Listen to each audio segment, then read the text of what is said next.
La drague directe, pure et dure, pas de censure. Bienvenue dans le Coach Drague podcast. Je suis Consti de coachdrague.com. Chers auditeurs, samedi passé, j'ai fait une petite session de drague en soirée. Et dans ce podcast, je partagerai quelques observations avec toi. Tu t'y reconnaîtras sûrement et ces observations pourraient t'aider à résoudre certains problèmes ou à améliorer tes compétences en matière de drague. Avant la session de drague, il y avait une petite réunion des mecs de la communauté de séduction flamande. Une dizaine de mecs étaient présents, tous des adeptes de la drague, bien entendu. Si tu as déjà été à un tel événement, tu sais comment ça marche. Les mecs parlent de leurs exploits, ils parlent du game, comme on le dit, ils échangent des techniques, etc. C'est un bon moyen pour rencontrer des mecs ayant les mêmes intérêts. Ou pourquoi pas pour rencontrer des wingmen, des coéquipiers. Mais pour draguer, ce n'est pas le bon plan. Il y a trop de mecs qui attendent tous que quelqu'un fasse le premier pas. Enfin, ce qui est intéressant, c'est d'observer la dynamique du groupe. Par exemple, tu vois tout de suite une hiérarchie qui s'établit. Exactement comme dans un groupe de chimpanzés ou de bonobos. Tu vois tout de suite qui sont les mecs alpha, les mecs qui parlent plus et plus fort que les autres, qui attirent l'attention vers eux, qui ont un langage du corps plus ouvert, plus détendu, plus assuré. Et ce qui est marrant aussi, c'est qu'il y a quasiment toujours un ou deux mecs très timides qui s'isolent du groupe, qui se renferment dans leur petite bulle. Comme je viens de le dire, une dizaine de mecs, surtout s'ils sont membres de la communauté de séduction, ce n'est pas du tout le bon plan pour rencontrer des filles. Donc, j'avais décidé à l'avance d'aller à une soirée pour célibataires. Un des gars présents à la réunion y allait aussi. Mais il y connaissait du monde. Il allait à cette soirée pour faire la fête avec ses amis. Et ses amis ne sont pas des dragueurs. Donc ce mec allait à cette soirée pour faire la fête normalement, entre guillemets. Et moi, j'y allais pour draguer à la chaîne. Donc je lui ai dit que ce n'était pas une bonne idée pour lui, qu'on reste ensemble. Car quand je drague à la chaîne, j'expérimente, je pousse mes limites, je prends des risques et il m'arrive de me prendre des gros râteaux. Parfois, je me retrouve dans des situations tendues et désagréables. Voilà, rester ensemble n'est pas une bonne idée car je risque d'être un élément perturbateur dans le groupe. Et je n'avais pas envie de me retenir et de me conformer au groupe. Pour cela, j'ai opéré seul. Mais ça faisait quelque temps que je n'avais plus dragué seul. Au début, j'avais des difficultés pour me lancer. J'avais peur d'approcher. Comment est-ce que j'ai vaincu cette peur? En me forçant à faire une première approche. Plus tu attends, plus il te sera difficile d'aborder. J'ai vu une fille attirante et accessible et je l'ai abordée. Qu'est-ce que je lui ai dit? Je ne sais plus. Ce n'est pas important.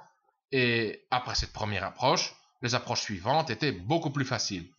Voici encore deux observations intéressantes. À un moment, je me prends un râteau assez pénible. Les filles me demandent explicitement de les laisser tranquilles, de me casser, quoi. Et franchement, j'étais déstabilisé émotionnellement. J'étais vexé, déçu, frustré. Quand tu ressens des émotions toxiques comme la déception et la frustration, ta priorité à ce moment-là est de te débarrasser de ces émotions le plus rapidement possible. Car si tu abordes en te sentant mal, tu te prendras encore des râteaux et tu te sentiras encore plus mal. Alors, comment te débarrasser de ces émotions toxiques? Voici deux solutions. La première, tu changes d'environnement. Donc, s'il y a plusieurs pièces, plusieurs salles dans le bar ou la boîte, tu changes de pièce ou de salle. Changer d'environnement aide pour se purifier émotionnellement. Ça aide pour repartir du bon pied. Une autre solution consiste à discuter avec quelqu'un qui ne représente pas de menace pour ton ego. Par exemple, un nice guy, un mec gentil, un mec appuyé contre le comptoir ou contre le mur et qui tient sa bière devant sa poitrine et qui observe la piste de danse. C'est un mec qui veut participer mais qui est un peu coincé, qui n'ose pas. Discuter avec ce genre de mec aide aussi pour te remonter le moral. Et c'est ce que j'ai fait. J'ai abordé un mec gentil. Je lui ai dit « Oh là là mon vieux, je viens de me prendre un râteau assez violent. » Ça a stimulé sa curiosité, il voulait en savoir plus, on a discuté et je me suis rapidement senti accepté, soulagé. Je me voyais de nouveau comme étant, entre guillemets, suffisamment bien pour les filles présentes à cet endroit. Faisons Faisons un petit récapitulatif. 1. Si tu rencontres des mecs de la communauté de séduction, via un forum par exemple, si c'est un grand groupe, je te déconseille de sortir avec ce groupe. Sors seul ou avec un coéquipier, mais pas en groupe. Ce genre de groupe dégage généralement une mauvaise énergie. Et ils font fuir les filles plus qu'autre chose. 2. Si tu comptes réellement draguer, alors évite les groupes d'amis qui ne sont pas des dragueurs. Oui, tu peux leur dire bonjour et discuter 5 minutes avec eux, mais je te conseille quand même de ne pas trop investir du temps et de l'énergie dans ce groupe. Et ça pour des raisons de pression sociale. Tu finiras par te retenir. Ta motivation et ton énergie baisseront. Encore une fois, il s'agit ici du contexte de la drague. Ce conseil vaut uniquement si tu comptes draguer à la chaîne. 3e point, la peur de l'approche. Tout le monde a peur d'aborder. Enfin presque. Moi, j'ai peur d'aborder. Pour te décoincer, tu dois t'échauffer. Tu dois faire des approches d'échauffement. Je te conseille d'écouter l'épisode du Coach Drag podcast sur l'échauffement en 2 étapes. Tu trouveras le lien vers cet épisode en dessous de ce podcast sur le site du Coach Drag podcast. 4. Si tu ressens des émotions toxiques pendant tes sessions de drague, change d'environnement ou discute avec quelqu'un qui ne représente pas de menace pour ton ego, quelqu'un qui ne va pas te rejeter.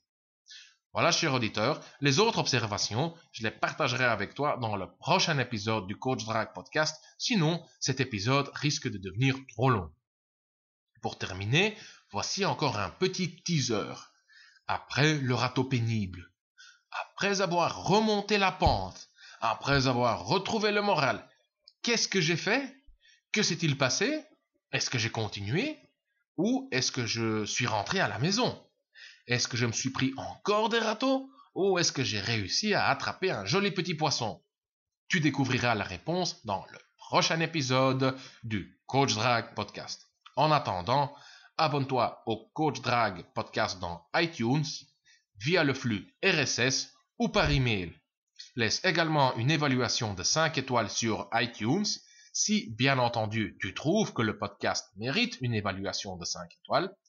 Et partage le Coach Drag Podcast sur Facebook, Twitter et Google+. Tu trouveras les liens pour t'abonner au Coach Drag Podcast et le partager sur Facebook et compagnie en dessous de chaque épisode sur le site du Coach Drag Podcast. L'adresse du site est coachdrag.com/podcast. Je suis Consti de coachdrag.com. Merci d'avoir écouté le Coach Drag Podcast. On se voit dans le prochain épisode. Bonne drague.